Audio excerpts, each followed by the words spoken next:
Now I will be chatting to the amazing Alicia Vrajlal.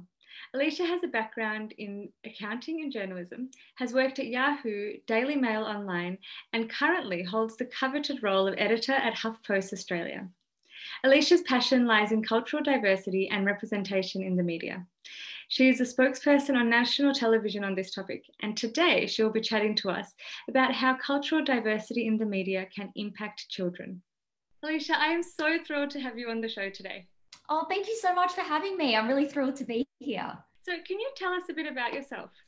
Absolutely. So I'm an accounting and journalism graduate. I am the editor at HuffPost Australia, very, very passionate about cultural diversity and representation. You know, coming from a Fijian Indian background, the daughter of immigrants that came to Australia in the 1980s. You know, I've been born and raised in Sydney my whole life. And, I've gone through the motions myself of growing up here and feeling like the other. So I've used those personal experiences and what I would like to see be changed to fuel my journalism and what I write about. And that's also led to my own blog, Draw Your Box, which also, explores identity and representation and all of those sorts of topics as well.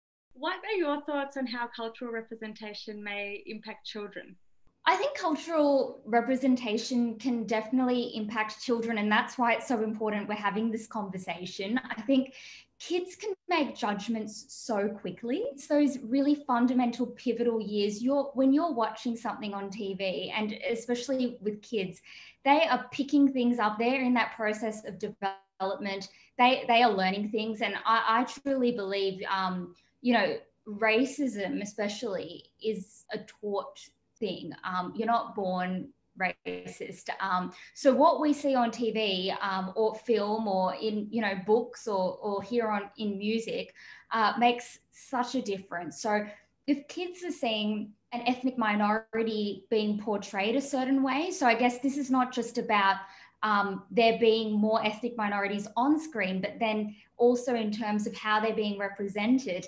If they're being represented a certain way, then kids will soon be able to, if they've watched that stereotype enough times, you'll ask them, who's the princess? Who's the fairy godmother?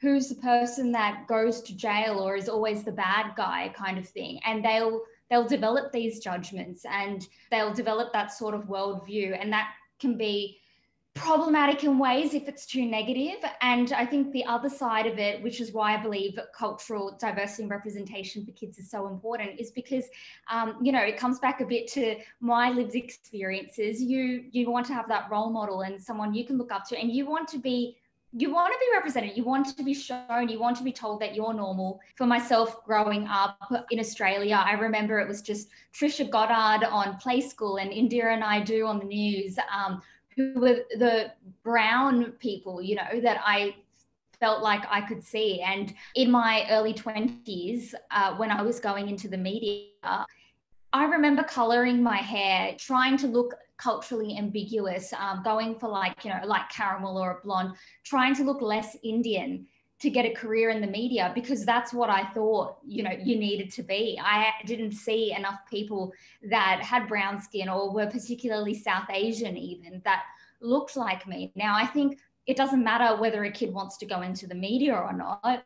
Role models are so important in, whatever field you go into, and who you see on TV, whether it's characters in a TV show. You want to watch your favorite soap, if we look at the mainstreams like Home and Away or Neighbours, and you want that at Summer Bay High, that there is that, Asian kid or someone, because when you go to school, you are that Asian kid. Yeah, I think it's more sort of the smaller networks that are starting to embrace it, but I still feel like the big networks aren't quite embracing that. What do you think? I agree with that. And I think Australia is significantly behind the US, the UK, relatively recent Hollywood films, Black Panther, A Wrinkle in Time. They show the power of diversity and how important representation is. If we're talking in terms of bigger powerhouses internationally, Netflix and Stan, but locally, I think, you know, the ABC and the SBS probably are the places that have the most cultural diversity in terms of children's programming. It's a thing that's evolving, but it's definitely the place where it should be happening the most, I think. And, you know, yourself as a mother, you probably know better than me how important it is. But I've spoken to other parents who've said, you know, they're really trying to be super conscious of that. And they don't want to, if it doesn't have an inclusive message, nah, not letting my kid watch that. Yeah, and I think the more people that do that, the more the message will get out there about how important it is. I'm going to extrapolate a bit about what we've been talking about. Now, I see a lot of the other end of bullying in kids. So kids that come into emergency and children of mental health disorders primarily from bullying. Do you think that promoting inclusion and diversity in the media might have that flow-on effect of helping with bullying and reducing that sort of racism and issues like that in the schoolyard? I think definitely promoting more cultural diversity and representation in the media can have a positive impact in terms of hopefully reducing some bullying, because I think kids replicate often the notions and the ideas and the behavior that they see from the media that they consume. And I think in this time and age, media is everywhere. You know, everyone has a screen, has a little screen from a young age, or they see things, advertisements or whatnot. If they are consuming media that is portraying a negative stereotype, or is perhaps rather, which is the case in Australia a lot of the time, whitewashed, they will see other ethnic groups or minority groups as less than or other, as second-class citizens. And so it's important for these minorities to be seen, heard, and understood. I know I was bullied, you know, myself in primary school. It was, now I think about it, it was that I had a mustache, you know, and it's the little things like that that can add up. South Asian people have darker hair, you know, I was in a sea of, you know, all my friends were white. So little things like that can make such a difference. And I just remember, like, the shows, whatever we watched, didn't have any cultural diversity. So in a way, you know, you understand sort of how those kids reacted, because the exposure perhaps just wasn't there.